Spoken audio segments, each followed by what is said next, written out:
Bonjour tout le monde, bienvenue à vous. Alors attendez, je vais juste partager le live dans le groupe aussi du Café des entrepreneurs, si j'y arrive.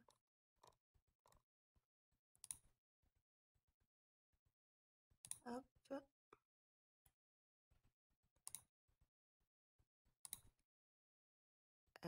tchouk.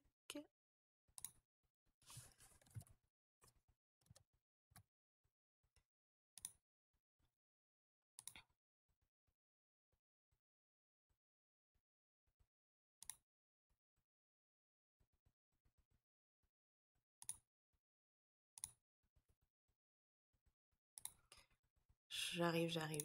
C'est juste pour partager rapidement.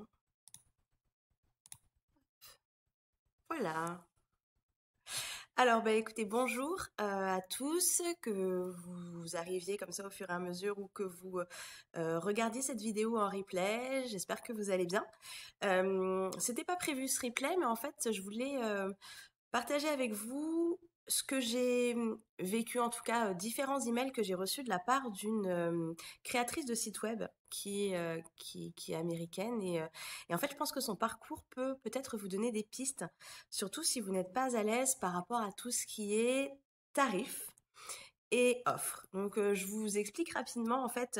Donc cette créatrice de site, je la suis depuis 2-3 ans et elle a toujours fait des sites web.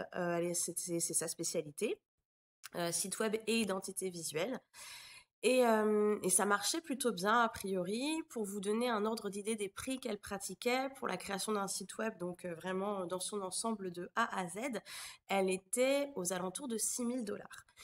Et enfin voilà, au niveau de son site, on voyait que régulièrement il y avait des partages de nouveaux témoignages, donc ce qui sous-entend que voilà régulièrement elle avait de nouveaux clients. Et puis il y a de cela ouais, quelques mois, c'était peut-être en novembre 2018, elle envoie un mail à sa mailing list dans lequel elle indique que elle change en fait de métier vraiment.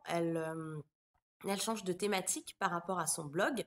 Donc, c'est-à-dire que de créatrice de site web, elle passe rédactrice web. Elle s'occupe que de copywriting. Donc, ce qu'elle fait, c'est qu'elle explique son changement, son évolution, pourquoi est-ce qu'elle fait ça. Et elle nous, effectivement, propose, si on n'est pas intéressé par cette thématique, de nous désinscrire, puisque vous le savez, hein, l'idée, quand on a une liste d'abonnés, c'est d'avoir effectivement des abonnés intéressés par les offres qu'on peut faire et par les thématiques qu'on aborde. Donc, quelques jours après, ce premier email qui nous annonçait donc son changement d'orientation pro, elle envoie un autre email où elle proposait à 5 entrepreneurs de lui envoyer un email de vente, une page de vente, peu importe, qu'elle pourrait regarder et corriger, ou même réécrire totalement pour que ça soit optimisé au maximum. Eh bien, figurez-vous qu'elle n'a eu aucun retour. Zéro. À tel point que 10 jours après, elle a envoyé un autre email où elle nous indiquait qu'effectivement, elle n'avait reçu aucune demande. Et elle voulait comprendre en fait ce qui s'était passé, pourquoi est-ce que personne n'avait saisi cette opportunité qui en soi, enfin voilà, faut le reconnaître, hein, c'est quand même hyper intéressant d'avoir la possibilité d'avoir un œil extérieur comme ça qui regarde un peu sa page de vente ou son email de vente. Et donc voilà, fin de l'anecdote. Pourquoi est-ce que je vous ai raconté ça? Parce que bien souvent, quand on a des difficultés à vendre une offre, à avoir des clients, que ce soit dans des programmes d'accompagnement d'individuels, des programmes de groupe ou des infoproduits, le premier réflexe qu'on peut avoir, c'est de voir le prix, de vouloir baisser le prix. Et dans l'exemple là que je vous ai donné, en fait, le problème, c'était pas le prix, puisque l'offre qu'elle faisait était gratuite, mais le problème, c'était l'adéquation vraiment entre les personnes qui étaient restées sur sa liste et l'offre qu'elle faisait. En fait, ce qui s'est passé, c'est que les gens qui étaient sur sa liste, au départ, ils l'ont connue comme créatrice de site internet. Ils l'ont suivie pour ça. Peut-être qu'ils suivent d'autres personnes qui sont plus spécialisées dans leur tête, en fait, dans leur esprit, qui sont plus légitimes pour la rédaction web.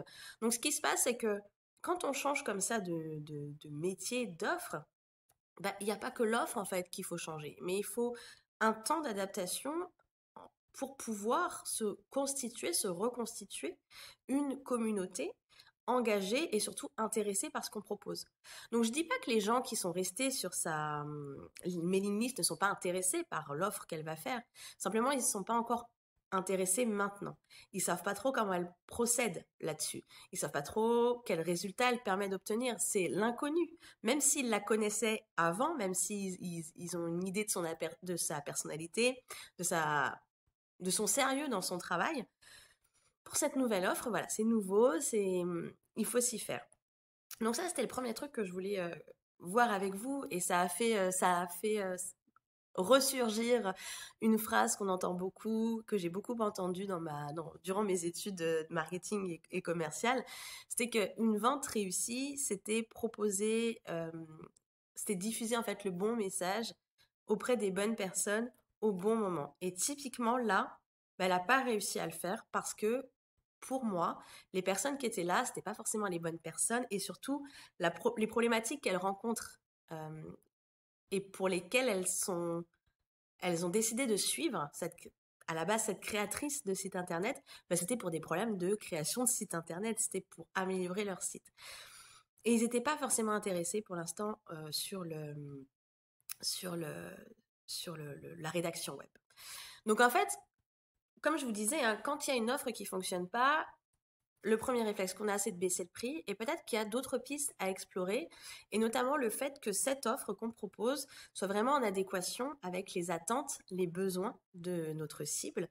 Est-ce que la communauté que l'on a créée autour de soi, donc que ce soit sur les réseaux sociaux, sur la mailing list, ou le trafic naturel, gratuit qu'on attire sur notre site internet, est-ce que c'est bien les personnes qui sont intéressées, qui sont susceptibles aussi d'être intéressés par nos offres actuelles, mais nos offres futures, ça, c'est pas garanti.